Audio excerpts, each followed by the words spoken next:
بسم اللہ الرحمن الرحیم۔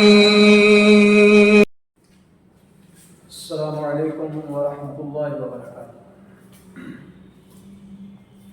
آج کا لیسن تنوین، لیسن نمبر 6 ہے۔ عنوان ہے اس کا تنوین۔ تنوین کیا ہوتی ہے اس کو آج ہم پڑھیں گے۔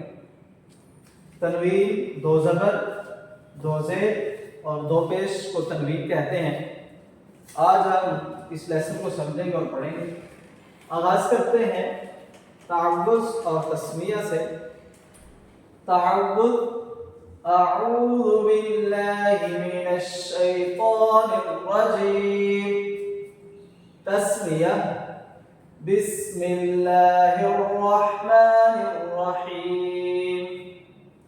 تنوین کے بارے میں ہم پہلے سمجھ لیں کہ تنوین ہمیشہ حرف کے آخر پر آتی ہے۔ زبر، زیر، پیش یہ کبھی حرف کے شروع میں آتی ہے، کبھی درمیان میں آتی ہے اور کبھی آخر میں چلی جاتی ہے۔ لیکن دو زبر، دو زیر، دو پیش ہمیشہ یہ لفظ کے آخر پر آئے گی، کلمے کے آخر پر آئے گی، شروع میں اور درمیان میں نہیں آئے گی۔ تو اس کا ساؤنڈ جو ہوگا نون کے ساتھ ہم ادائیگی کریں گے۔ دو زبر، اس کو فتح بھی، دو فتح بھی کہتے ہیں۔ تو آج ہم اس کا آغاز کرتے ہیں، اس کو ہم پڑھیں گے۔ دو زبر کے بعد جو الف لکھا ہوتا ہے وہ پڑھا نہیں جاتا۔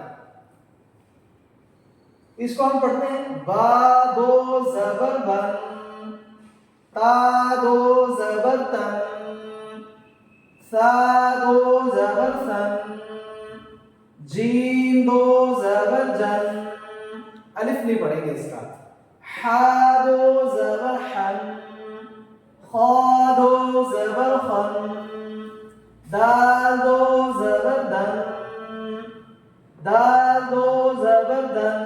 یہ یا لکھا ہوا ہے، یہ بھی نہیں پڑھیں گے۔ جس طرح الف نہیں پڑھا اسی طرح یا بھی نہیں پڑھیں گے ہم۔ دال دو زبر دن، ذال دو زبر دن،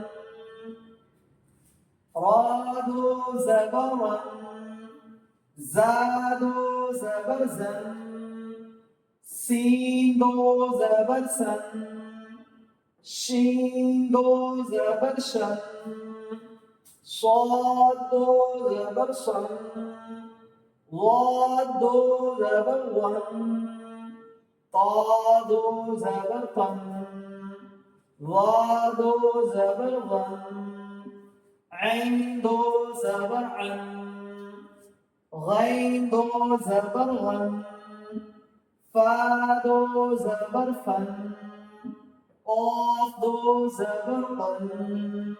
یہ ہے آج کا لیسن۔ اگلے لیسن میں ہم تنوین کی مشق جو ہے اس کی پریکٹس کریں گے۔ تب تک کے لیے ہمیں اجازت دیجیے۔ اللہ حافظ۔ السلام علیکم ورحمۃ اللہ وبرکاتہ۔